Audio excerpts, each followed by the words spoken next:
right. Good morning, good morning, good morning, good morning again. It's our Saturday live. We had a little challenges, but we're starting again. Good to see you. If you're new here, my name is Pisakan Sebastian, your host of Behind the Curtain, the founder of Behind the Curtain Couples Academy, where we teach couples how to facilitate all-round intimacy and properly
sorted out. Now, what is marriage? Marriage is an invitation where you invite your spouse into your life.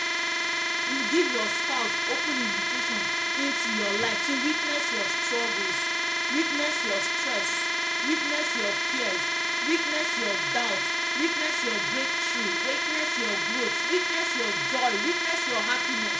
It's something that is all encompassing. It's all about you, everything. This is not, there are things you can't do outside, but when you're with your spouse, you can do it. That is the life that you have called your partner to witness. And now your partner has called you to also witness that type of life. Now, every marriage that you have seen have their different challenges. That's the truth. When you see people come and say, hey, we are celebrating 10 years of marriage, so we are celebrating 20, 30, 40, 50, 60, 70, 80. What they are actually coming to tell you is this: we are celebrating years of struggles, we are celebrating years of fears, we are celebrating years of arguments, we are celebrating years of quarrel. That is what they are actually coming to tell you. so there is nobody that has it all perfect.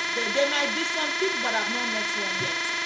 So, but every marriage have their challenges, but you can still be intimate with your spouse despite all of the challenges that you are going through. Now, the challenges in your marriage is centered around three things.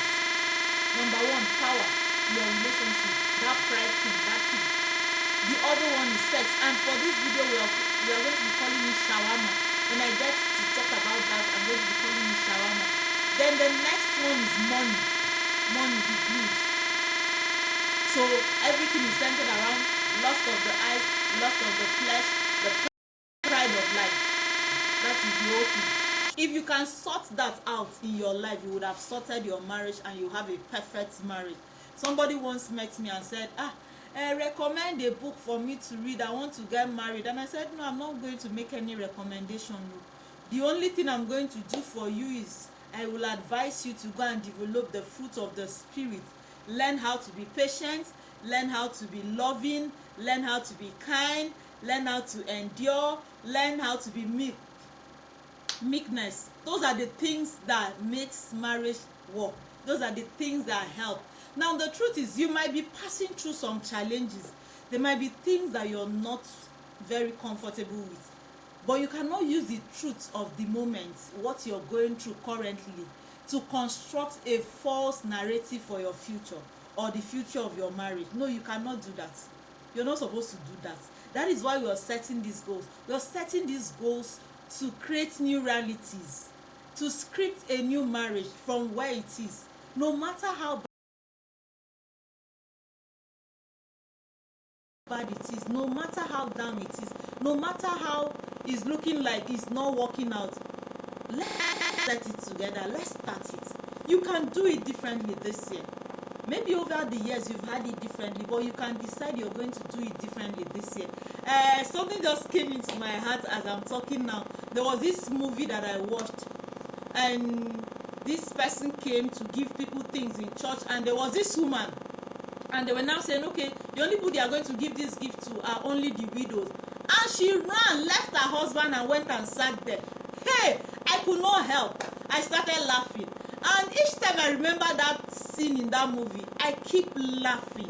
Now, that woman might have run away, and everybody were looking at her like, why did she run away? But the truth is, there are some of our marriages that we are inside the marriage, but we ran away with our heart since we are not there.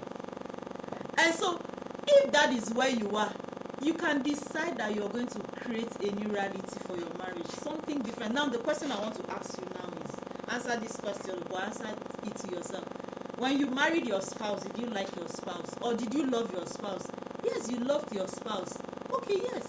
Okay, if you loved your spouse, also what has changed? What has changed? Okay, I know that one of the things that have changed, that I always tell people, is unmet expectation. Your spouse is not meeting your expectation again. What you had in mind, the things you thought the marriage would look like, is not looking that way, and so you're giving up on it. No, don't give up on it yet though. Because you have met me, because you're following me, because somebody shared this with you, don't give up on it though. You don't have to give up on it. Don't give up on it. There are some things, this goal that I'm going to be sharing with you this morning, I'm sure that it will turn around your marriage. It's going to cause a change in your marriage. Goal number 1, set goal to honor your spouse. Yes, honor your spouse. That's the number 1 goal that I want you to set. Set goal this year that you're going to honor your spouse. Now, you're not going to honor your spouse because your spouse is honorable. No. It's because you, as a person, you are honorable. So you're now going to bestow that honor that you are on your spouse. Yes. No. This honor that you're bestowing on your spouse, it does not have anything to do with your spouse and integrity. It has a whole lot to do with your own integrity as an honorable person. Yes. It does not deserve your honor, she. Yes, she does not deserve your honor, she. Very nice. Now, we are not talking about your spouse deserving your honor. We are talking about you bestowing the honor on your spouse. Now, when you begin to honor your spouse. That's why I got my own breakthrough. When I started honoring my spouse, I didn't look at the things he used to do.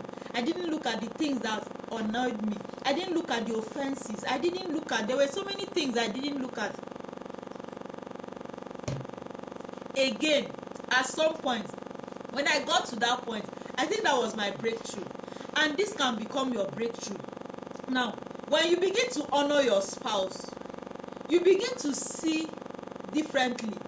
Those things you used to judge him about or her about, those unmet expectations, those insecurities, those offenses, honor will begin to unveil, will begin to make you not see those things like that. You begin to see them differently. You're going to begin to see your spouse differently. Now, how do you express this honor? You're going to express this honor through action, through the way you act towards your spouse. Now, you're not going to give that reaction you used to react. When he or she gives you that reaction, don't give him or her back that reaction. Act as in, give the reaction you would have wanted, the way you would have wanted to be treated. Treat your spouse that way. Honor your spouse in the words you say. Honor your spouse in your reaction when things happen and all you want to do is shout back. All you want to do is embarrass. All you want to do is judge. All you want to do is take offense. All you want to do is do something very funny about it. Decide that no. I've decided that I'm setting this number one goal to honor my spouse. So whatever he does, it does not have anything to do with him. Everything has to do with me. I am going to honor him or her. Now, honor is our position. Now, if it's, let's say, and let me just talk about the man. If it's the man and maybe he's not bringing the money, he's not leading the home the way you think he should lead the home, or he's not doing things that you think he deserves that honor in that position, still honor him. Still honor him. If it's your wife and this your wife just can be very careless in the way your wife talks, in everything, still honor her. Intentionally honor your spouse. Make honor an intentional thing. Let it be a value that you have decided that I am integrating this value into my home and I am going to make it work. It's going to work. No matter what is going to happen, I'm going to honor my spouse and this marriage is going to work. All right, goal number 2. Set your goal number 2 to control your emotions. To control your emotions. You know those times when you get angry and you want to say some things, you want to tell your spouse that something might actually be wrong with him, that he's acting that way or she's acting that way. Have emotional control. Try to count 1 to 10.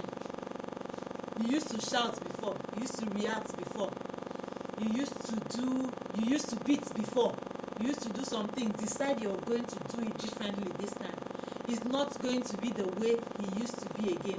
You're not going to react to shouting. You're not going to react the way you used to react again. Decide that you're going to watch what you say. You're just not going to say anything again. You're going to have self-control. You're just going to control your emotions. You're going to control your emotions. Another thing is set goals to talk about things that matter. What are those things that matter to you? What are those things that matter to your spouse? Those things that matter to you and those things that matter to your spouse. Decide that you're going to talk about them. Decide that you're going to communicate about them. You know, most times I see couples, they come and talk to me. Have you talked to your spouse about this? No, those things that are important to you, those things that are important, please try to talk about it with your spouse. All right, number 3. Set your goals to confront your weaknesses. There are things your spouse has been complaining about over and over again. Maybe it says, I don't like this particular area. I don't like the way you do this thing. I don't like this particular thing. You need to set goals to confront those weaknesses. Are they weaknesses? Are they strengths? You need to look for ways to see how you can do it in a way that he does not see like it's a weakness. Another thing is set goals around technology. we have our phones. Phone is now a major problem, is now a major case in marriages. I come back, I am on my phone, this one is, your spouse is talking to you, you are not talking, your spouse is talking, you're still doing things with your phone. I used to be like that. So if I'm setting this goal, like if I'm telling you to set this goal, I had to do it too. Yes, at some point my husband will be talking, he would like, I am talking to you now, so what are you now doing on your phone? I'm like, but I'm hearing you. No, in hearing, you're not even paying attention. My little son will say, mommy, look at my face, mommy, drop the phone. Now, so set goals around technology with your spouse this time around. What of TV? When you come back, you just stay in front of the TV. You don't want to talk to your spouse, you don't want to gist, you don't want to do anything. All you do is you just sit there. Hey, and you're talking to the TV. Your spouse wants to talk with you, and you're just engaged in either your phone or watching the TV. The number 6 is set goals around adding value and making contribution. Now, your family should be a value adding community. You and your spouse should be able to add value, some kind of value. Make your life first to be an inspiration. Okay? Yes. Support other people in whatever way you can support them. In whatever way, give people your time. Give to other people. There are always people, there is nobody that is so rich he has nothing to receive. There is nobody that is so poor he has nothing to give. There's always something to give. That thing that you have to give, try to give it. Give somebody time. Give somebody your resources. Give somebody your wealth of knowledge. Give somebody your encouragement. Reach out. Make contributions. Set goals as couples to reach out to other people. Try to see how to reach out to other couples, other people in whatever areas. Now, not as a person, because this is another challenge that I see with couples. There could be this couple who is outgoing, doing things, only you alone. No. This one, I'm talking about you. So that they know that this couple, they are known for this. There's this couple that are very, very wonderful to me. I don't want to mention their names. They've been there for me since I got transferred to my current location. And I think that's their ministry. They're always reaching out to young married people.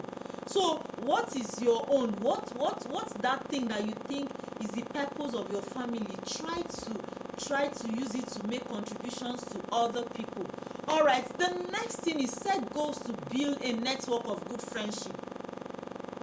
As a couple, set goals to build a good network of good friends. Something happened this week with one of my friends. She called me. They got into trouble, financial trouble of almost running into 1 million. And when she called me, she told me about the situation, and I asked her this question. So do you have the money? Does your husband have the money? She said, no, we don't have the money. I said, okay. If you don't have the money, the only thing we are going to leverage on now is relationship. So now look at the numbers of the people you have in your phone. I am going to do something about what you've told me now. And so ask your husband to go into his phone. Who are those people that are your friends? At this point in time, your network is going to be the only option that you have. You don't have the money, you cannot do anything about that situation. So your friends that you have, the friends that you have, are they friends that can add value to you? I met one of my friends and I said, this our friendship is going to expire because this year 2022, hey, I am looking for quality friendship. I am not just looking for friendships that my phone is filled with a lot of numbers and there is a challenge. I am not going to be able to call the person. The person cannot give me even the time for me to even gist with the person. The person is always working. No. So set out to make quality relationships. All right, number 8, raise your children intentionally. Be intentional about raising your children. I said behind the curtain of home, That is where the society is shaped. If we are looking at the solution to the problem in the society, we need to check it behind the curtain of homes. So how are you raising your children for the society? In our inner circle, we raise children that are global relevant citizens. So how are you raising your children? Are you intentional about raising your children, or are you just raising your children just anyhow? No. If you were not part of as goal setting last week, please go back and watch the video. It was creating parenting goals. You need to go back to it. We took out time to talk about how you can raise an intentional child. Now, mismanaged childhood will show up as dysfunctional adult. So you need to be intentional about raising your children, so your children don't get into this society and people are looking at them like, how did this one grow from? What is this? How is this one like this? Because you were not intentional. Now another thing is, you need to be intentional about raising your children. If you don't create memories with your children now, you will not be in their memories. And now you need to raise these children, both of you. You know, as a father, as a mother, you have to be involved in raising these children. You have to be involved. Don't just say, no, it's a woman's work. I've made all the money, so because I've made the money, let her raise the children. No, don't do that though. If you do that, when the children are older, the only person they will know will be the person that they spend time with. Create time to spend time with your children. No matter how busy you are, create time with them. The next one is, set goals to have a joint account or a joint accounting. Please, did you get that? Set goals to have a joint account or you have a joint accounting. What do I mean? Set goals that your money come together, so you could do projects together. Or if you decide, no, I am not going to set a joint account, I'm not going to have a joint account, I am not going to do this, have a joint accounting, as in an accounting where you and your husband knows how the money goes. You and your spouse, you know where the money goes. So if you're making a particular amount of money, he knows how you spend it. If he is making a particular amount of money, you know how it is spent. Not like it's going to be, okay, what did you use this $100 for? No, not that way. But you know that, okay, this is how money is spent in this house. There's a little bit of structure around your finances, because when there is no structure around finances, trust, there's always something about trust and finances. So you need to set goals around that area. Number 10, set goals to have a satisfying sex life. And I'm going to be talking about this, and I'm going to be calling it shawarma. Shawarma is very, very important for any couple, for any fulfilling relationship, for any relationship to be intimate. Shawarma is very, very important. You cannot do without it. You cannot leave it and make it look like, no, we finished having children, so it's not important again. It's very, very important. When there is intimacy in this area of your life, there's something that will happen. What will happen is that there will be no tension. Both of you will be able to bond together.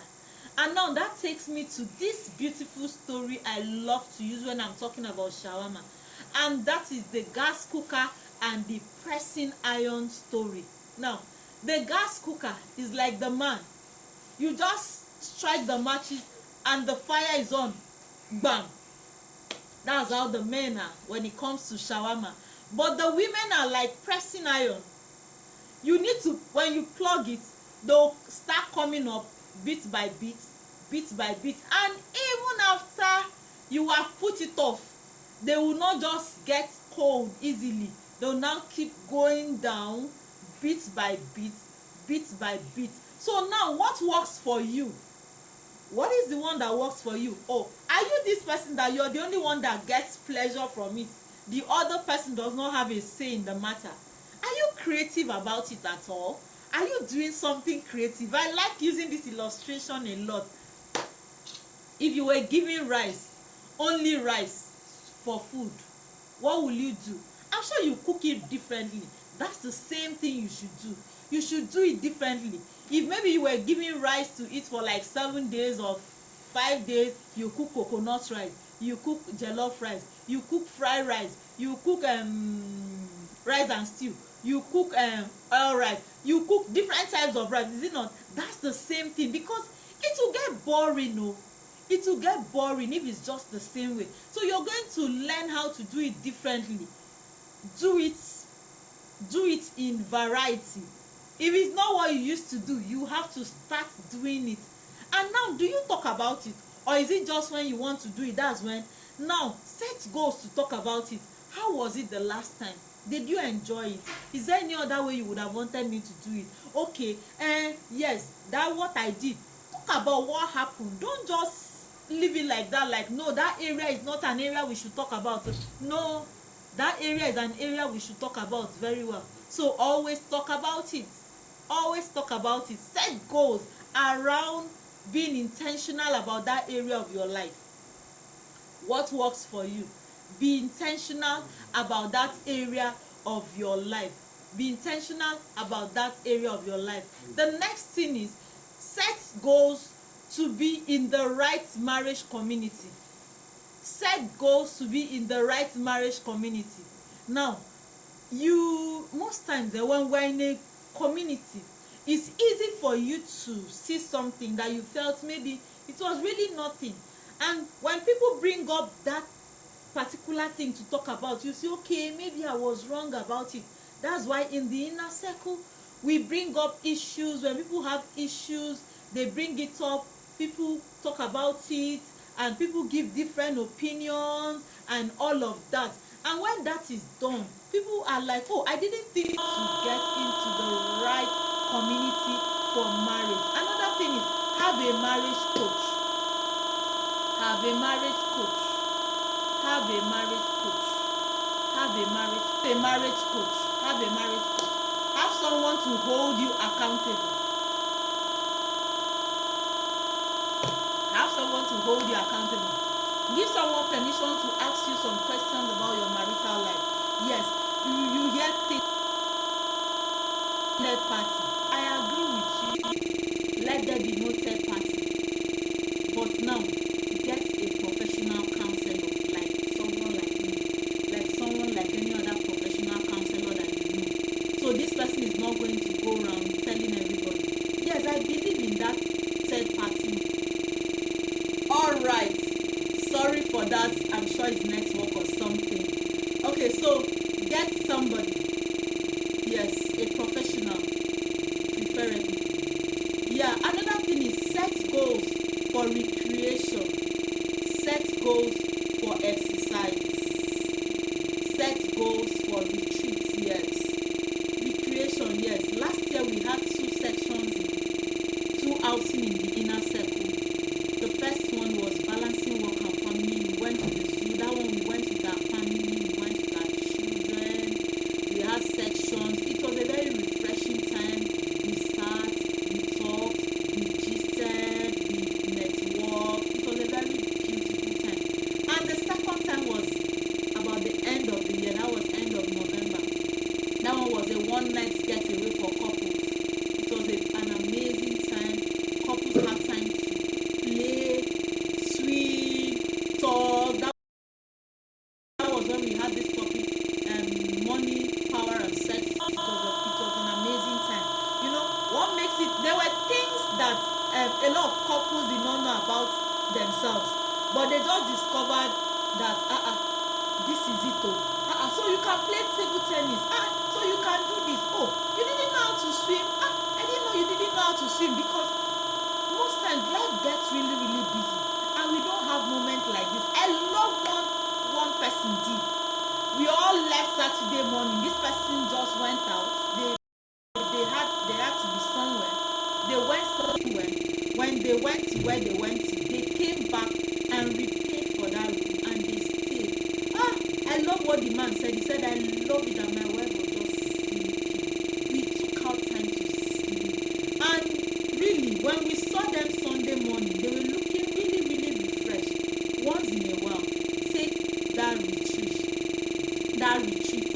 Take that devotional time. Exercise as couples. There are things you will not be able to. There are shawarma styles you will not be able to do if you don't do exercise. So create time to exercise together. It could be walking, it could be jogging, it could be something. Just do something together. Try to do something together. Then set goals for your personal growth. Set goals for your personal growth. Read books on marriages. Read books on the areas you're struggling with. Write journals. Sit down and write about your marriage. Can you just write the story of your marriage since you started? Listen to messages. Listen to messages about those areas, about marriages. Dance, swim, personal growth. Do something about you. Play games. Do something. Scrabble. Play game. Do something. Just do something. Develop yourself in a particular way. Discover something new that you love to do and start doing it. Just do it together. It could be something that both of you love to do. What I'm doing is what my husband loves to do so much. You understand? Start doing it. Write about it. Do something about it. Then the final goal is set goals to connect and be close to God together. Yes, together. Most times as couple, it's easy for us to pray on our own, study on our own, but we have to learn how to do it together. This is couples, creating goals for couples. You need to learn how to pray together. Believe God together. Learn how to believe God together. Learn how to pray together. Let there be structures. Set real structures to getting growth together in this level. This is spiritual intimacy. Get to this level of spiritual intimacy with your spouse. It shouldn't just be something that is just about you. Try to see how to bring your spouse to that space, to that spiritual level. Just try to see how to do it. Set goals around it. You know how it is for you. You understand? Even if you start with 5 minutes, even if you start with 10 minutes, just start it somehow. Set goals around that this year. Alright.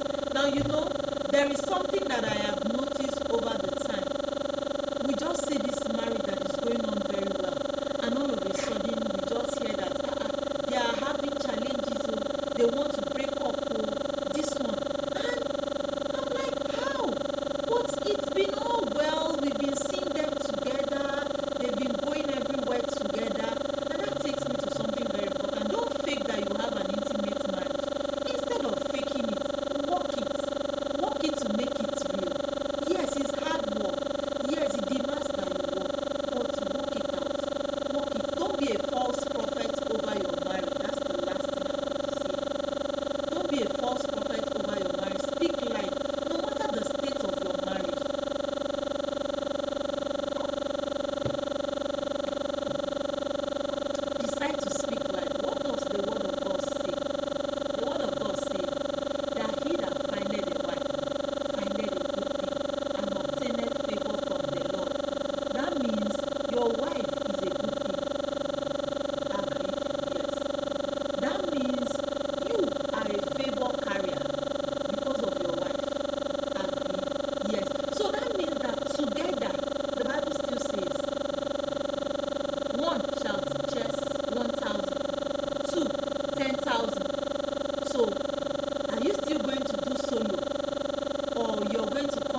The spouse you treat like a rag will not treat you like a queen, will not treat you like a king. Respect your spouse. Yes, respect your spouse. Respect your spouse. The way you talk to your spouse, the way you react, the way you do things. Please do it. Be intentional about doing it. Be very, very intentional about doing it. So thank you so much for your time. I hope you've been able to learn something that you're going to add to your goal setting this year. Thank you so much for doing this with me. If you're interested in our inner circle, we're still admitting couples into REITs, send me a WhatsApp message and I will tell you how to be part of it. Thank you so much. I hope you got value. I hope you got value. Even when you catch a replay, please, anything that stands out for you, just put it on the comment section. Thank you so much. Thank you. Thank you. Thank you. I look forward to seeing you on Saturday again. Yeah. Yes, it's every Saturday. And it's always an amazing time. It's always a life transforming time. Thank you. Have a great day.